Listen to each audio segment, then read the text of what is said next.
Good afternoon, everyone. Today, as we complete 10 years, we would like to give you a bird's eye view of how TIFR Hyderabad researchers came up with resourceful solutions in the wake of a global health crisis. Through sharing these inspiring stories from the lab bench, we would like to highlight how one tackled a scientific problem successfully taking it to completion. We also bring to you another recent development, the launch of our Science Media Center that will help us share more such inspiring stories in science. I would like to request Professor V. Chandrasekhar, our Center Director, to take us through the Institute's research goals and inaugurate our Science Media Center website.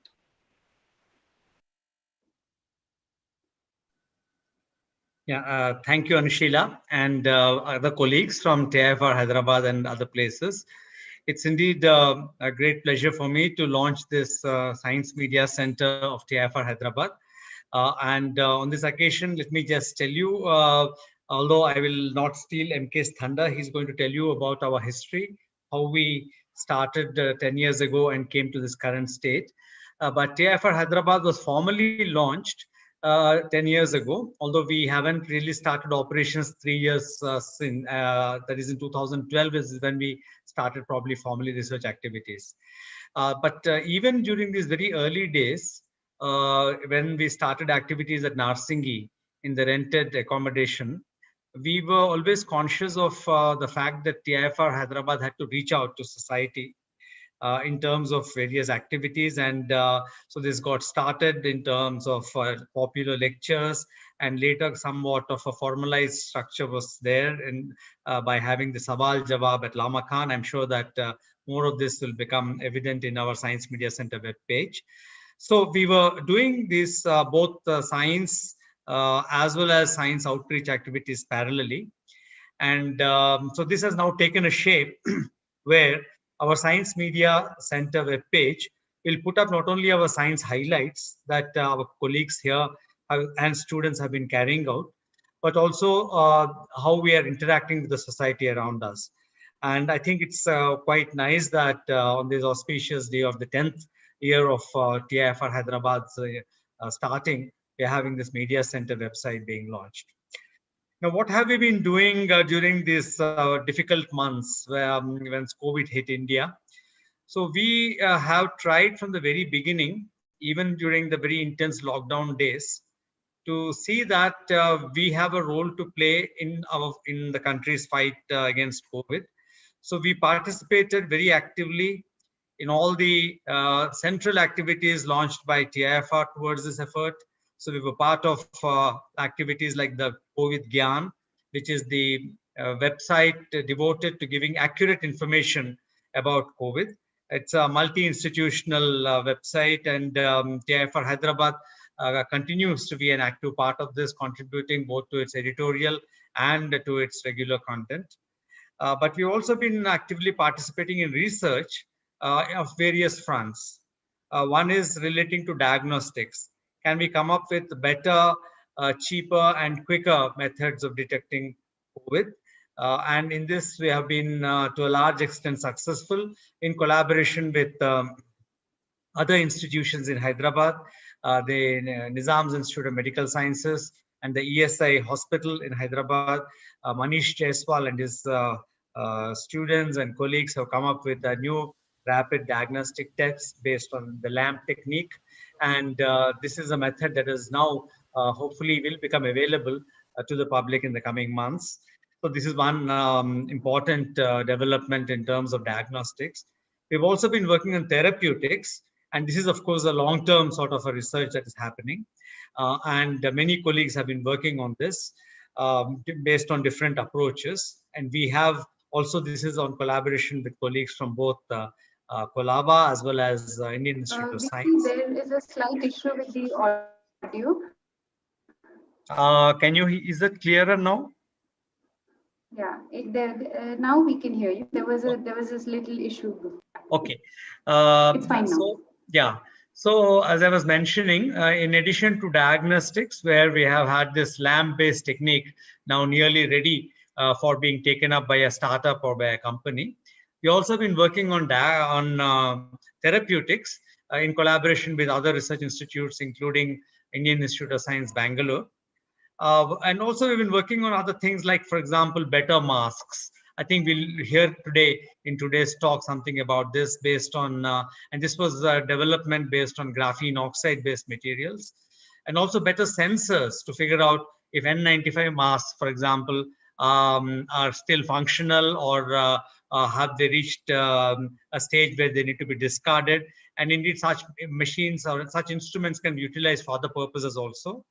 And an ab initio sort of a technique in terms of a brand new methodology of an RT-PCR, which is going to be much cheaper than what is existing currently. And so that is in terms of this, again, we'll hear today in today's talk. In addition, another important initiative of TIFR Hyderabad has been to see if we can assist to capacity building. So towards this, first we did a dry run in terms of training our own students and postdocs on RT-PCR techniques. And later we wrote up a research project to the Melinda and Bill Gates Foundation. And this has been funded through the PSA's office. And the formal launch of such a training program was done by PSA on October the 2nd. And we hope in the coming months to be able to actually set up one such center in remote parts of Telangana. So this is one of the things that might happen. As I was talking to Manish today morning, he was mentioning that this is one of the goals to be able to set up something in the hinterland of Telangana. If we can do that, that will be really successful. So I think with this, I would stop. So this is what we've been carrying out on COVID-19 in spite of all the lockdowns and all the hardships that we had to face. We did not stop our research, continued our activities. And I think to some extent have been able to participate in this national research activity on COVID. So once again, I formally launched this Science Media Center of TIFR Hyderabad, and it looks wonderful. And I hope that we'll have very, very rich content which will showcase what we have been doing both in the science matters as well as how we are outreaching with the society. Thanks, Anushila. Thank you, Professor Chandrasekhar, for providing this comprehensive overview of the Institute's COVID-19 related research activities and inaugurating the Science Media Center website. Now, I'd like to request Professor M. Krishnamurthy, who is a faculty at TIFR Hyderabad, to share with us how the Institute developed over the past decade and is set to grow in the upcoming years.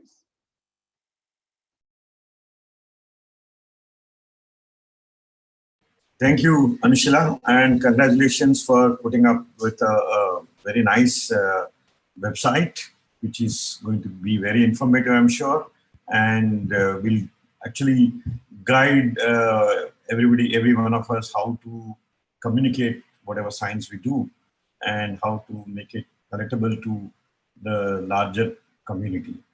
I thank also Professor Chandrasekhar for giving me this opportunity.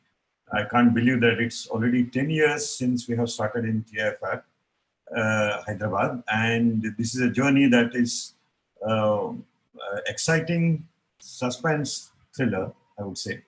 And I will give my own recollection of this. I'll share a presentation, just showing some bits of it and in some chronological order of things that happened. Anushila, you can see the screen? Yes. Yeah.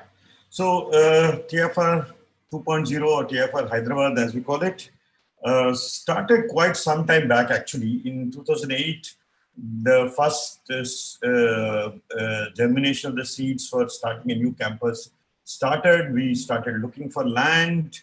Initial survey, of course, was in Mumbai. We went to places like Taloja, Panvel, looking for a suitable area where we can start scientific activity and washing through of TIFR.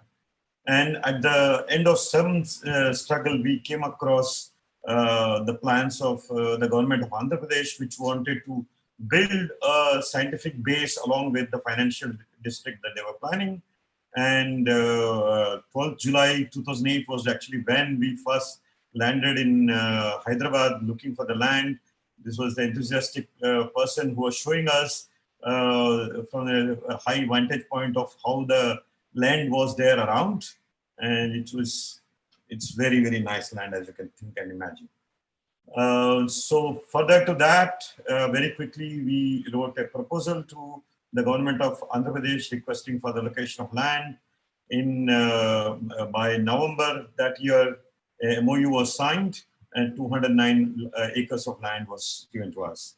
Of course, it takes a long time to plan, to execute a big campus like this. So the initial ideas of how we project a new campus, to identify the areas of interest, the cross-pollination points was, and this I would say is probably the 0th version of the life sciences and matter.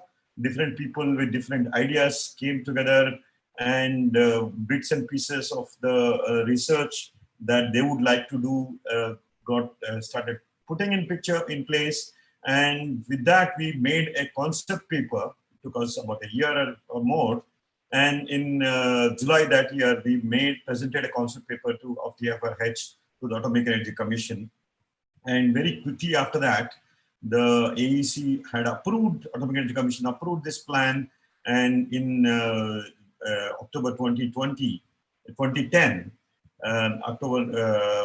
today, 10 years ago, Prime Minister unveiled the foundation stone. Just maybe for a minute, I can show you can you see this, Anushila? Okay, we had our invitation for this planned. Then further this, of course, after this event, of course, we had to continue a brainstorming session to divide the activity into a suitable, palatable pieces of convertible documents through which we can seek funding from the government and execute our plans.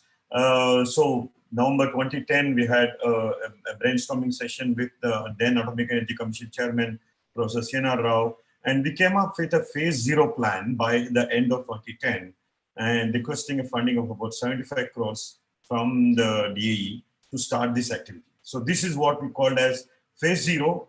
And even before the buildings were built, we very quickly started the activity, keeping up with the tradition of TIFR.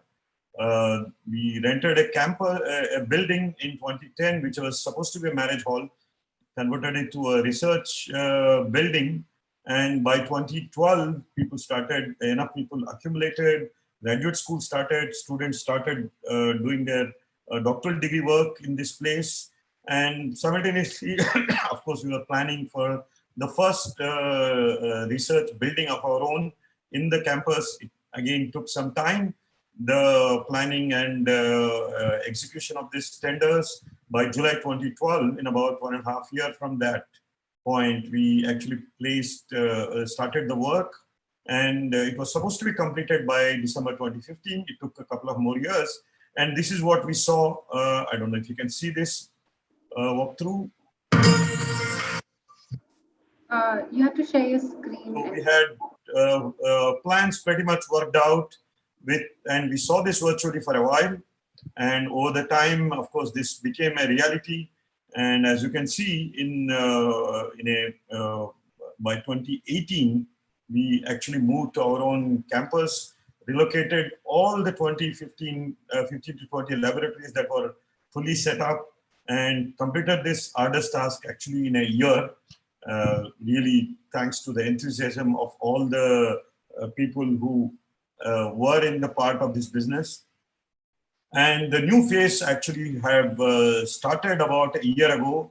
The detailed project report for the phase 1 of the campus development was approved by the Atomic Energy.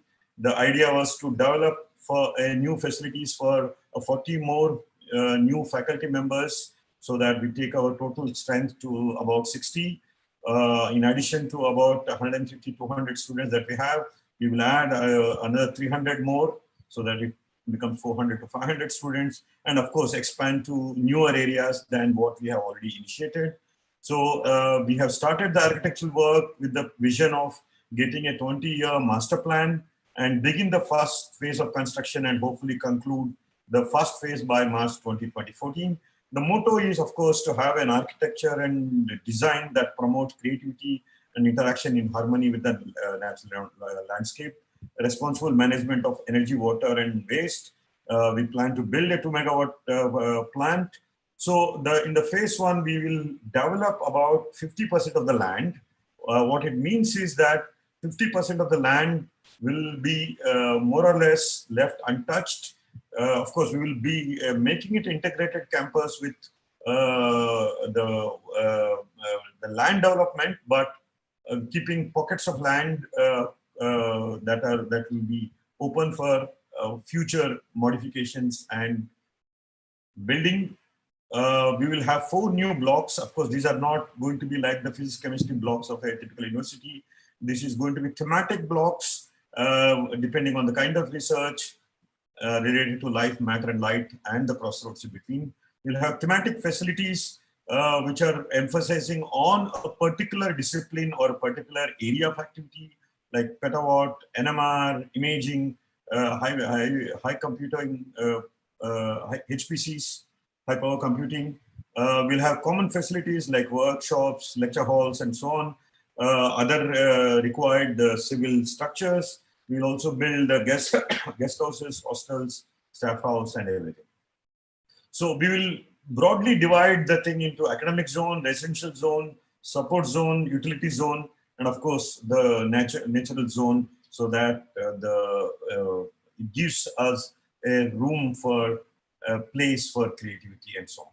So, and if you have not privy to this where we are located right at the back of Hyderabad Central University and next to the financial district.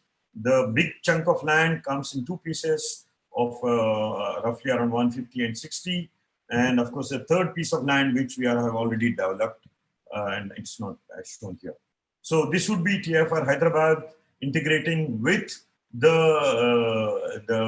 financial district and the industrial development and the other kinds of developments that are happening in the geography, like the National Institute of Animal Biotechnology, the state-of-the-art sport facilities, incubation centers for taking research to the real world and so on.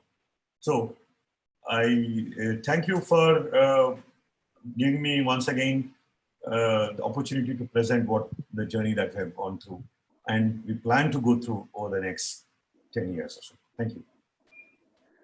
Thank you, Professor Krishnamurthy, for sharing the vision of the Institute.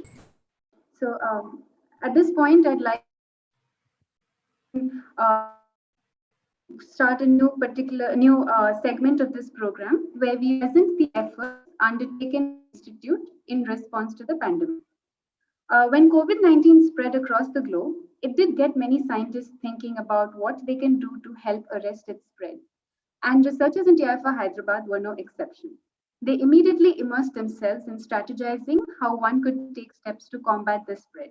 This included efforts to develop diagnostics, organizing a COVID-19 diagnostic training program with a view to increase the testing capacity of Telangana, developing rechargeable N95 masks and testing devices, engaging in long-term research to devise treatments. Among these, we present to you 3 research stories, taking on the entire journey, right from when inspiration struck to the moment it worked. Before we begin with the talks, you're requested to write your questions on the chat box on YouTube. And the first story of the day is that from Sunana Sikar. She's a graduate student specializing in biological sciences. Today, she's going to talk about how she and her colleagues standardized the LAMP assay, resulting in a quicker and reliable COVID-19 diagnostic test.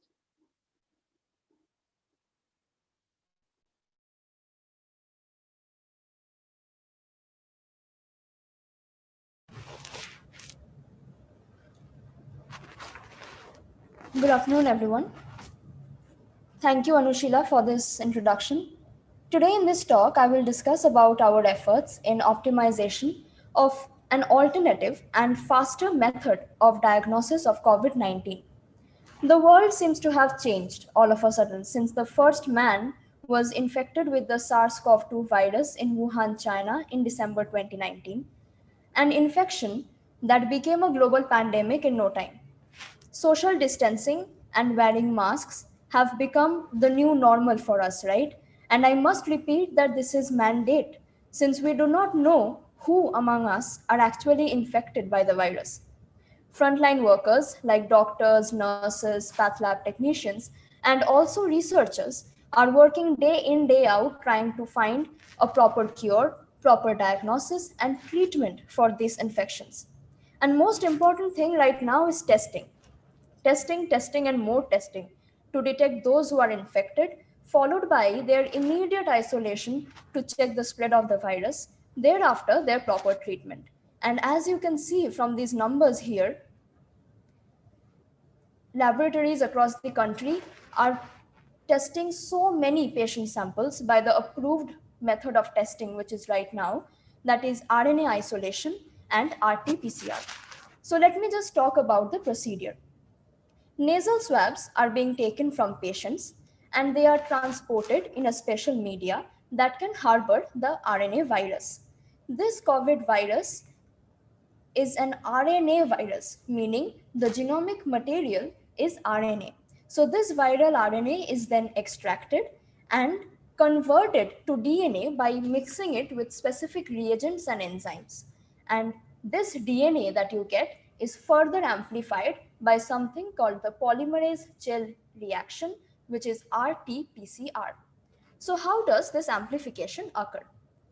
DNA strands cannot be amplified by the enzymes just like that. These strands have to open up. And that is why RT-PCR comes up with this sophisticated instrument that is basically controlling the temperature regulation. So in this, we can run thermal cycles. At first, 95 degrees Celsius is used to separate the strands, followed by the binding of short stretch of nucleotide that will target your gene of interest and help in the amplification. These are called primers. These binding of primers happen at a temperature of around 45 to 68 degrees Celsius, followed by the elongation and amplification at 72 degrees Celsius. So from 1, you can get 2, and from these 2, this thermal cycle can be repeated to get an exponential amplification in the DNA count. This sophisticated machine here on the monitor then displays a complicated graph like this, which needs proper understanding. Essentially what it does, it tells you how much DNA starting material was there. So RT-PCR, being a gold standard of testing, can help doctors not only say whether a person is infected, but also it can predict how severe the infection is. RT-PCR, yes, it is a gold standard, but it definitely has its drawbacks. The expensive instrumentation, because the thermocyclers are very expensive. One has to have a proper skilled personnel to handle these instruments and to figure out the curves that are built alongside it. And starting from RNA extraction to the PCR, a successful analysis takes around 4 hours of the time. So essentially, we here at TIFR Hyderabad wanted to find out a better alternative. What we wanted was expensive instruments, go away from the door. We need handy and easy instruments. We need a simple procedure so that any unskilled or non-expert can handle this training. And if we can generate or develop or modify a method that can show results in 30 to 45 minutes, that would be best because the massive Indian population needs to get tested at the earliest. This is when we came across a technique which was developed in 2000 by Sugunori Notomi called LAMP. LAMP stands for Loop Mediated Isothermal Amplification. So how is it different from PCR? How is it different is that the separation of the two strands here is based on an enzyme and not on temperature. So this enzyme can work at 65 degrees Celsius and all the entire process can be maintained isothermally, that is at a constant temperature. So the need for a thermal cycler is no more. And essentially, LAMP does not use two primers like the PCR. In LAMP, we use 6 sets of primers. One set runs along the length of the DNA strand just like PCR. But the interesting thing comes with the second set of primers. If you look closely, you will see that a part of this primer is exactly complementary to the DNA strand here. So, when this primer is allowed to be polymerized by the enzyme, just like the one in the sister strand, what we get is that two complementary opposite strands fold upon each other, finding the pair and exposing a single stranded loop. A second set of primers that can modify and polymerize this loop is again used. So the entire DNA is being amplified and polymerized from 6 different places at the same time. Thus, you reach the limit of detection, the exponential amplification, in within minutes, like in 10 minutes or so. Thus, your time reduces and you can only need 30 minutes instead of 4 hours to get your result. And how will you predict the result? This amplification of the DNA causes a lot of proton release in the media, which will turn the medium acidic. So you can use pH indicators, which will just show the change of color. In LAMP, what we do is that we mix the viral RNA with the reagents and we do nothing. We incubate for 30 minutes at 65 degrees Celsius, and within this one tube, from RNA, DNA is synthesized. From DNA, the amplification occurs in loops, pH changes, and the pH indicator changes its color from pink to yellow, and we can see the color change. So we don't need an expert to analyze complex graphs, but anyone can see the change in color and tell you whether your sample is positive or negative. This method was developed by Nathan Tanner of New England Biolabs, and this method of LAMP has been in use even during the Zika virus outbreak, and people in Wuhan, China last year also tried to employ LAMP for COVID testing. And in here, in TIFR Hyderabad, we wanted to modify further on this technique and present it for the people, for the common mass living in remote areas who don't have the access to an RT-PCR. So in the labs here, we synthesized synthetic DNA plasmid and carried on this LAMP assay. And as you can see from this, with our negative, we have a pink color, and wherever we had the DNA, it changed its color in 30 minutes. But DNA is not enough, right? COVID is an RNA virus. So in the lab, we synthesized in vitro RNA from the DNA. We transcribed the RNA and we tested the sensitivity of this LAMP assay. And if I run you through this slide, you will see here the number of RNA molecules that we added was 0. So at 0 minutes and at 30 minutes, it stays pink. And this was RNA from a gene N, which is the target gene for COVID nowadays. We then did a titer and we can see that only with even 300 copies of RNA molecules, we can see a proper, efficient, and significant change in color. That means LAMP is working. But this is not enough. If you get to a patient, you will not have such pure RNA. In the patient samples, there will be human cells, human RNA, and we wanted to mimic it in the lab. What we went on to do was take a human cell line called HeLa cell line, spike it with the synthetic RNA that we prepared, and exactly mimic the protocol that is being followed in the hospitals and do the RNA extraction. This RNA was then mixed with the LAMP reagents and the primers that were designed in Hyderabad. And we found even with that, the LAMP assay was sensitive till theoretical 300 RNA molecules. In practice, it should be less than 300 for sure. And after this, we sent it to ESIC and NIMS hospitals where our collaborators under Dr. Madhu Mohan, they tested the same with human patient samples. We had given them synthetic COVID RNA that we synthesized, which they used for their positive control, and you can see that it turned yellow, which was expected. For the negative control and the patient samples, here they did not add any sample, so it stayed pink. And these three samples were already tested positive by the approved RT-PCR method. And you can see here also they are changing color to yellow. That means LAMP assay is corroborating its results perfectly and efficiently with RT-PCR. What we are trying to do now is develop further on this method, trying to see if we can get rid of RT-PCR and RNA isolation altogether. We are trying to do LAMP with saliva and nasal swabs directly. If at all we can do this, we are sure that LAMP can be at least almost as sensitive as an RT-PCR. Even though it is qualitative, it can reach to the remote places as Dr. Chandrasekhar was talking about, and we can get the massive population of India tested and properly treated, something which is a grave threat right now. With this, I would like to acknowledge my teammates and our collaborators and the funding sources. I would like to take questions now. Thank you.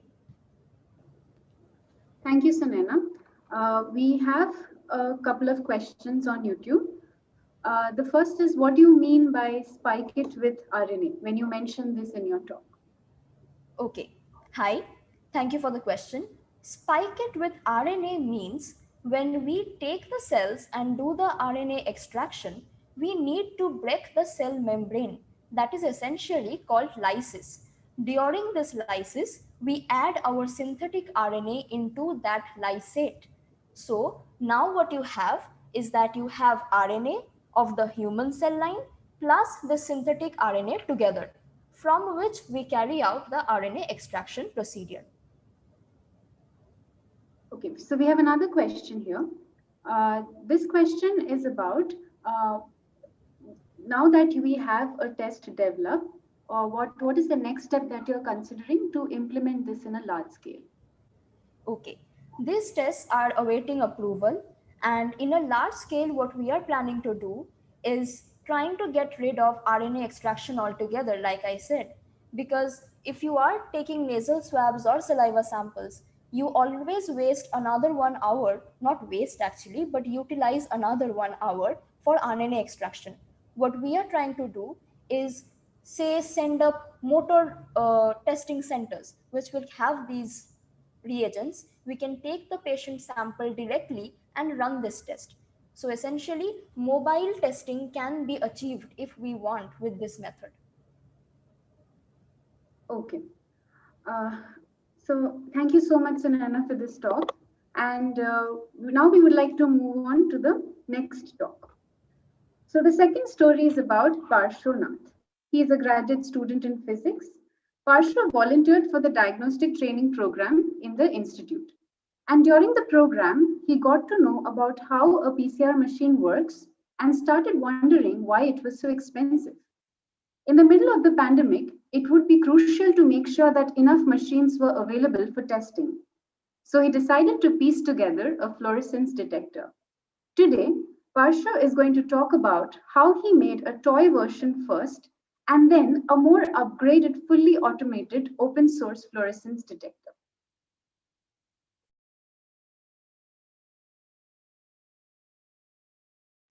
Parsha, would you like to share your screen? Yeah.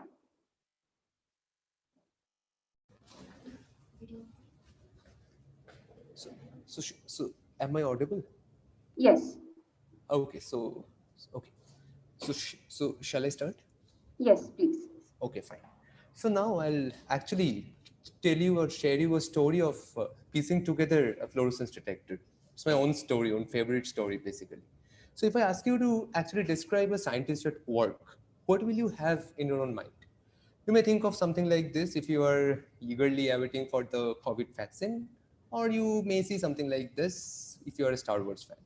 Anyway, of course you are right. This is the experimental branch of actually science where you observe or measure or test your own hypothesis. But there is another way to do. You deal with equations and graphs which is called a theoretical branch of science, where you develop models, you make hypotheses and make predictions. There's another emerging branch also where you write your computer code, you simulate your models, test hypotheses, etc. So now, this is the full circle of science. As a graduate student here at TIFR Hyderabad, I do theoretical and computational sciences. Now, but anyway, who does not want to complete the circle of science? So, just a minute. Yeah, fine. So, but when I was a high school kid, I always loved homebrew scientific experiments, electronics, and other do-it-yourself stuffs, which I was actually missing here. Then this happened. So back in May 2020, I signed up here at TIFR Hyderabad for the COVID-19 sample training program, diagnostics and training program. And of course, this is the first ever time I entered into a proper research grade biological lab. And these sessions used to be hosted by Deepa and Gopalakrishna. And I asked many questions to them. Well, so I asked them, I heard that there is an expensive instrument called the real-time quantitative PCR or qPCR, which is being used for the COVID testing. I said, I also heard that there is a scarcity of this instrument and there are no local manufacturers. Well, they said all are true, and they said it costs around 20 to 30 lakhs. Well, I said, well, that's a lot. But then I asked, how do they work? Then I came to know and understand. I'm just going to explain whatever I understood from them. So say for example, you take a vial, it's a container with water and shine some blue light, and you'll see the same blue light back emitting from the water. It's not that interesting, but now if you add some special particles or some molecules in that water and shine that same blue light, now along with the same blue light, you may see some amount of green light being emitted. Well, this phenomena is called fluorescence, and the special particle or the molecule, chemical X, which I've written here, is called a dye or a fluorophore. Well, so it turns out that this is how you get tested for a viral presence. So what you do is, it's exactly what Shunana has explained. You collect swab samples and very carefully bring it to the lab, and again you process it and you do something, then you get a final solution. Now you put that final solution in the small files which are shown here and load them to the qPCR device. And this is exactly what the qPCR actually does.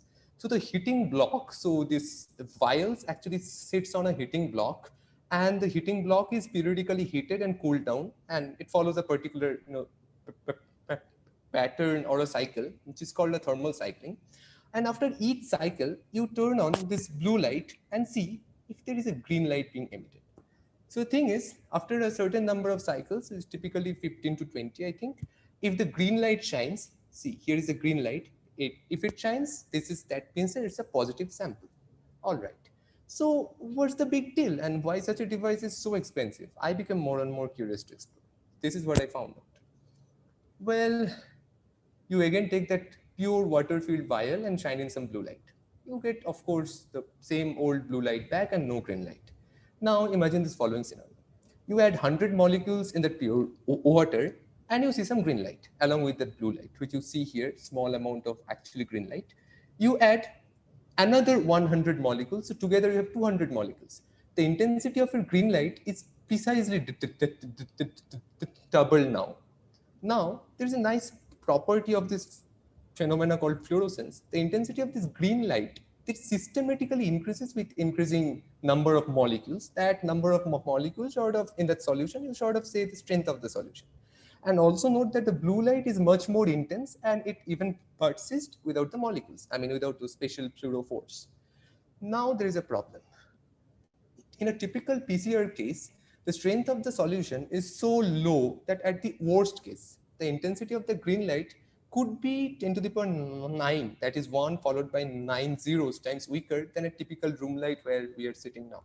So you cannot really see with your eyes or a camera. This I thought, but I was wrong. Well, but there is a solution. What I did is the following. I used a photodiode to convert that light to electrical signals. So again, there is a problem. So it's problem number 2. The photodiodes are extremely sensitive, but they cannot distinguish between colors, unlike our eyes. Now, for example, take the following scenario that, say, for example, you have a negative sample which emits blue light. And say this is a positive sample which is emitting blue and also green light. You may see that the photodiodes are giving you the same electrical signal as output. But so you basically would say that both samples are actually positive. But so that's the case.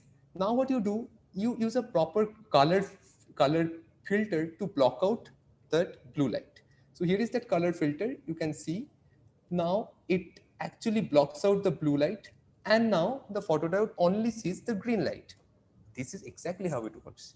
And then what happens is, now the photodiode has converted that small amount of tiny amount of green light into a very small or tiny amount of electrical signals.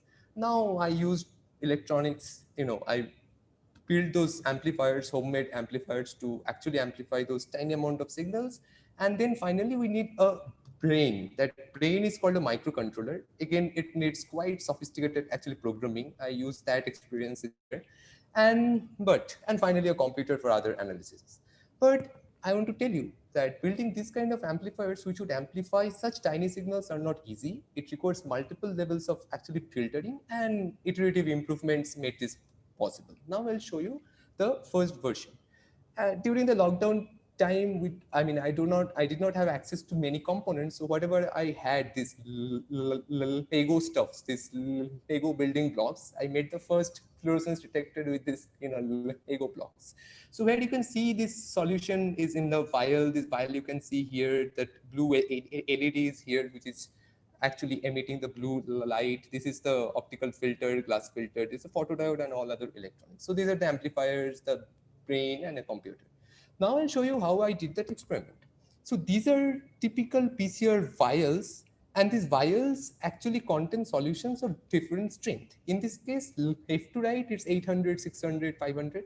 If you care about the unit, it's in nanomolar. Okay, and then finally I have pure water. Well, so there is an experiment. I have one detector, and these 8 PCR tube strips are placed here. Then I manually actually slide it, and then I'll detect the fluorescence. And this is the first result I got. Well, the proof of concept is established, but you see, it was supposed to be a perfect straight line. It's not a perfect straight line, but the trend is clear. Now, well, no experimentalist likes this scatter. So I tried to improve it, and there's a final version. So this time I improved this optical setup by using a combination of a special mirror and some other optical filters. And the amplifiers, these homemade amplifiers, are significantly improved. And the microcontroller, the brain, basically remains the same. Again, I took the same vial, filled it up with even weaker or less stronger solutions. So it's 256, 128, 64, and so on, all the way down up to 4 nanomolar. So here is the experiment. So I'll just a small video of this experiment, which I want to show you. I can't zoom it in. Oops. Oh, sorry. Just give me. That's a full screen option. Yeah. Just give me a second. Sorry,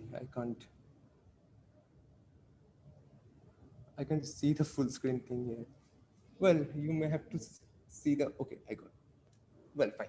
So anyway, you can see this slider here. The PCR vials are sitting here, and it is being slided through this. And this is the intensity of the fluorescence. You can see that as decreasing as the solution, as the strength is decreasing, the fluorescence peaks are also being decreased. And anyway, I can now speed it up. So here is the final result. Here we have the final result. Scatter is gone. This is a perfect straight line. This is the final result of the thing, which makes me actually happy.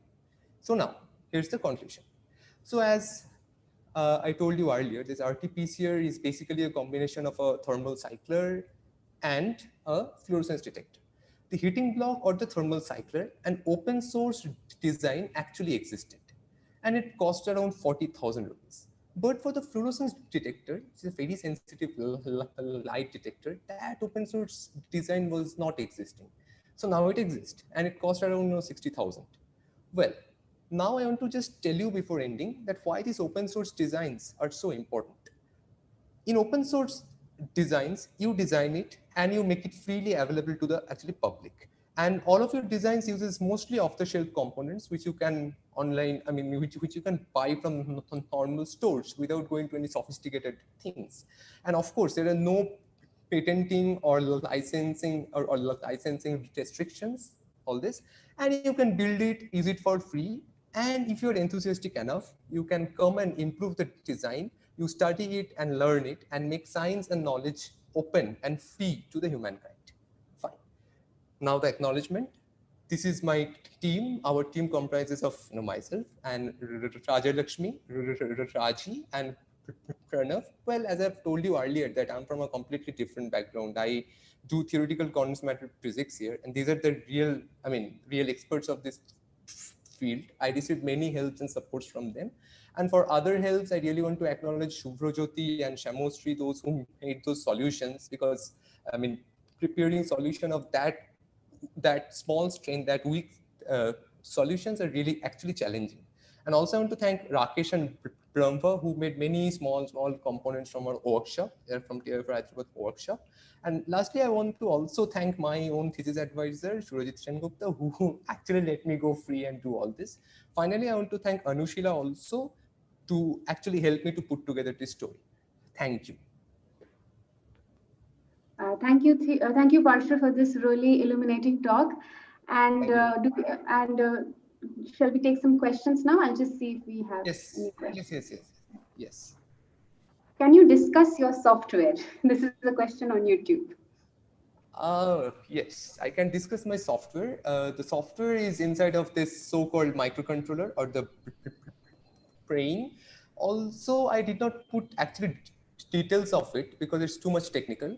Thing is, at the microcontroller, I am doing actually phase sensitive detection, which a typical lock-in amplifier actually does, but I'm doing it completely in software. So if you want to know, this microcontroller is a highly powerful, a microcontroller development board. This is called TINZ 4.1. So this TINZ 4.1 is really a powerful microcontroller board. It actually equips a ARM Cortex M7 architecture, actually microcontroller. So I was able to do all this modulation and demodulation things. These are at the heart of this PST or phase sensitive detection in the software only. So this is a software which does this phase sensitive detection and some other stuff, like it controls the movement of this PCR vial tubes, which is controlled does in brief. Yes. Okay, all right. Thank you so much, Parshva, for this talk.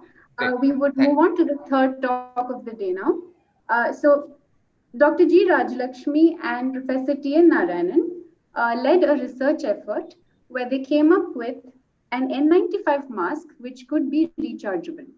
And this third story of the day is about how they got inspiration, decided to work on the problem, and developed a very cost-effective and easily rechargeable N95 mask. Hi, Anshila, can you hear me? Yes, I can hear you. Please go ahead. And you can see my slide too, right? Yes. Right. Can I start? Yes, please. Okay, thank you, Anshila. And good afternoon, all. So, both the previous speakers discussed about how do we test whether we are affected or not. So, I'll be discussing how to protect ourselves from infection. So we all know that, the COVID-19 pandemic has necessitated the proper use of the right respiratory mask. So World Health Organization has recommended this, and many countries, including India, mandate individuals to wear masks in public. But there are certain concerns with this existing so-called right mask while using them for a longer or extended period. I will define what I mean by the right one. So here at TIFR Hyderabad, with the help of these researchers, we have tried to address some of these existing issues by developing a novel respirator mask of high quality. I will also define what I meant by the quality of a mask. There are certain parameters. And the interesting aspect of this novel mask is viable for mass production. And the second part is at the how to test the efficiency of a mask. That's also important to know whether the mask is good for use in this particular condition. And after several uses, whether it is still efficient as good as it is in the initial use or not. But the mass testing equipment so far, to our knowledge, are imported, highly expensive. So the important point here is that we understood the parameters need to be detected, and by finding the right sensors, we could develop a cost-effective, simple mass testing device at TIFR Hyderabad, and we'll be discussing some of these aspects too.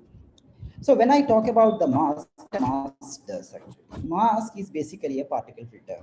The breathing air has different types of components or constituents called particles.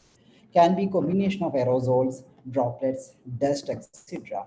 And the important thing is that the bacteria and virus can be, within these kinds of aerosol droplets. So it has to be filtered.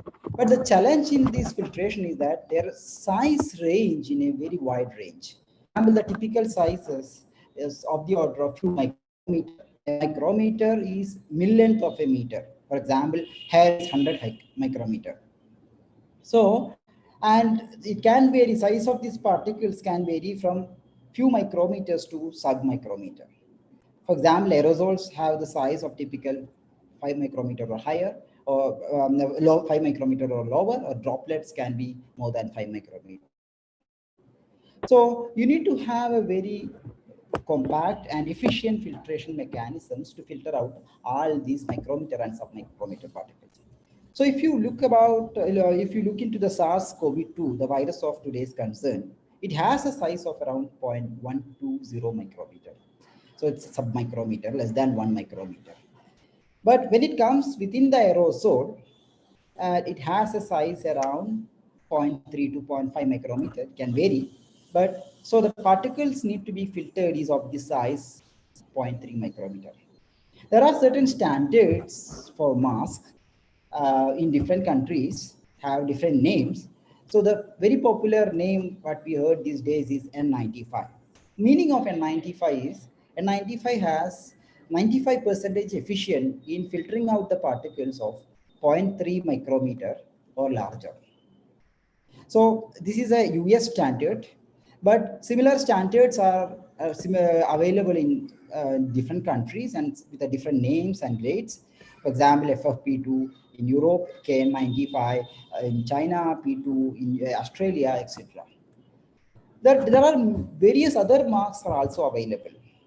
For example, medical face masks, silk woven masks, cotton woven. So various kind of clothings can also be made into the mask.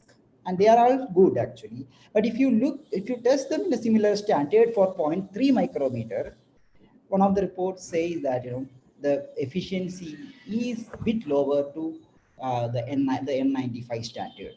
So these masks will work efficiently only when if you ensure the social distancing. So particularly when crowded places, you need to have a very high filtration. You need to have a mask of standard of N95. So how an N95 works? So as I told you, it has multiple filtration mechanisms.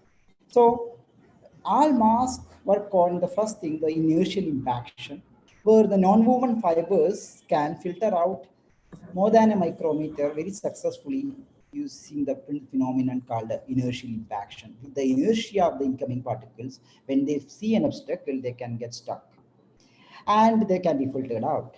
But submicron particles can be still diffused into and inside the mask, and then hence it can be still cannot be filtered out using this kind of inertial impaction principle. But fortunately, virus-laden aerosols are charged, and hence a charged-based filtration may work. Fortunately, by the virtue of the synthesis method, these non-woven fibers in N95 have static charge. They got this static charge via the filter, the way they synthesize melt blown or electrospinning method.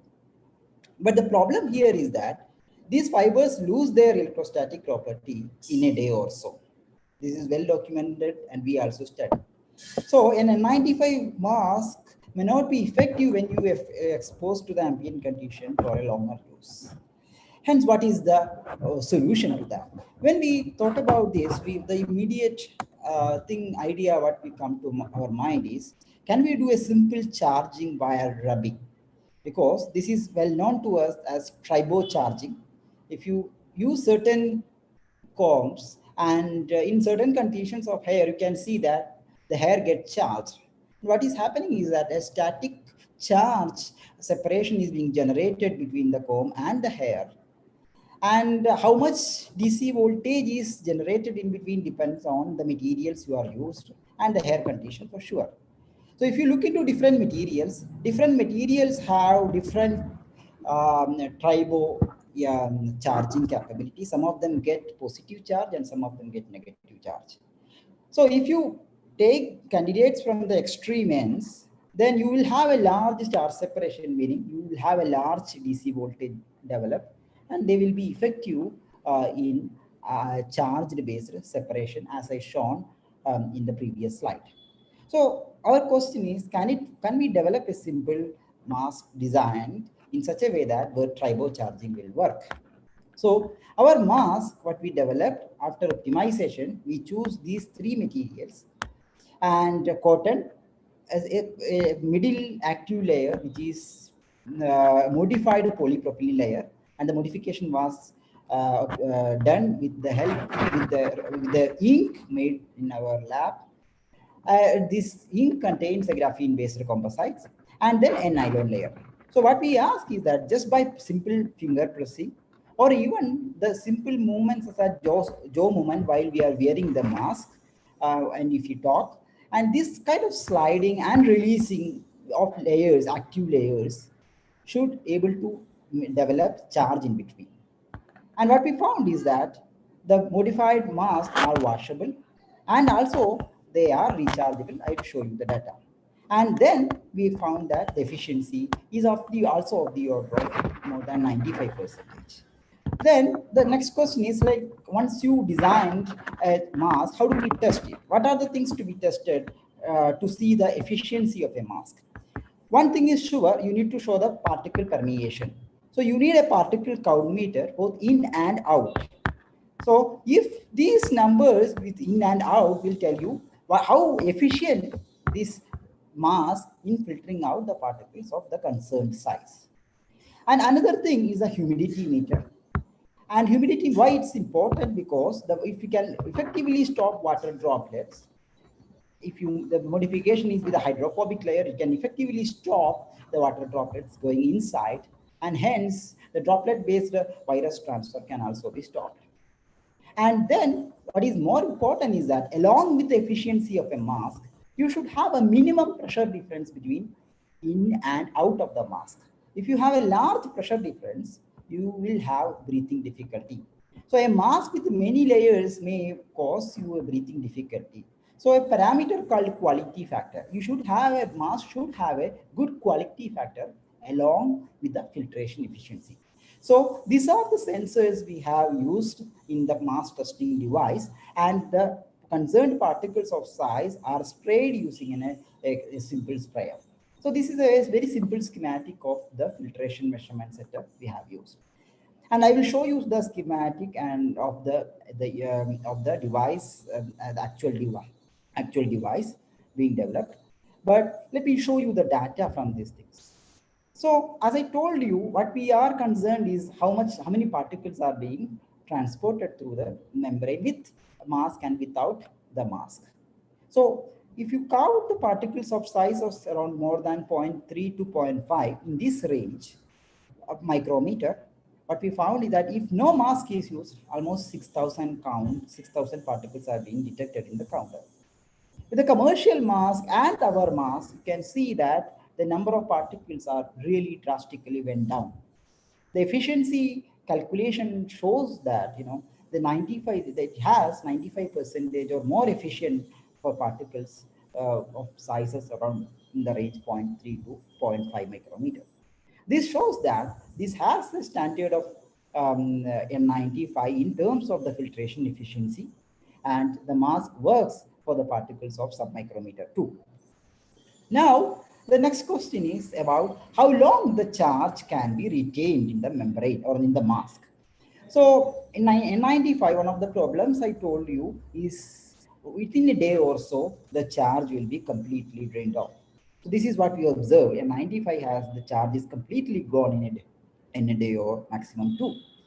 But with our mask, we found that the charge is retained even up to 5 days. And along with the charge retention, so this mask can be extended, use can be extended before recharging.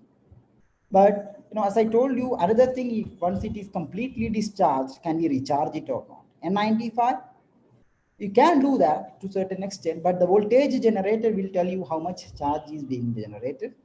You can see that in our mask, it has a much larger voltage generation than N95. Yeah, just simple proceed. So this tells us that the mask is rechargeable, electrostatically rechargeable by single finger press, and also the charge retention is also much higher than the some of the commercial masks available. And hence, so this is the mask testing device being developed at the TIFR Hyderabad. This has the sensors like particle fluence and particle filtration efficiency sensors and humidity meters, and along with the pressure difference calculation to know the quality factor. And regarding the mask and the tester, we are collaborating with the local industry and to make them available in mass scale production or to reach the technology readiness level 0 to technology readiness level 9. Thank you for your kind attention, and the program and the research was fully supported by TIFR Hyderabad and Department of Atomic Energy, India. Thank you. I'm happy to address the questions now. Thank you, TNN, for this talk.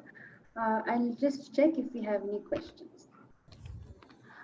Can you please explain when would you expect to have this user-friendly, or can you let us know when would expect to have this user-friendly mass testing device developed? Yeah, so the thing is that we have optimized all the sensors and also optimized the design. So we are working on the sensors what we have shown schematically here.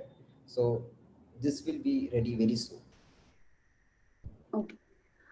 Thank you, Professor Nanan, for this talk. And with that, we come to the end of today's program. And thank you, everyone, for sharing your research stories. And we hope to listen to more such stories in future. At this moment, if you check our social media accounts, you're going to find that the link of the Science Media Center website has been posted. And before we go, there's one small announcement that I would like to make. Yeah, I was just hoping to share the screen. Yes. So on October 21st, we have Sawal Jawab, and this Sawal Jawab is going to be a session discussing this year's Nobel Prizes. We have 3 speakers, Krishnan Harshan, Parmeshwaran Ajit, and Sonal Nagarkar, discussing the Nobel Prizes. And it will be great if you all could join us virtually. The links are going to be up on our social media accounts. And with this, I thank all of you for joining in at today's program and hope to see you on the program on October 21st as well. Thank you, everyone.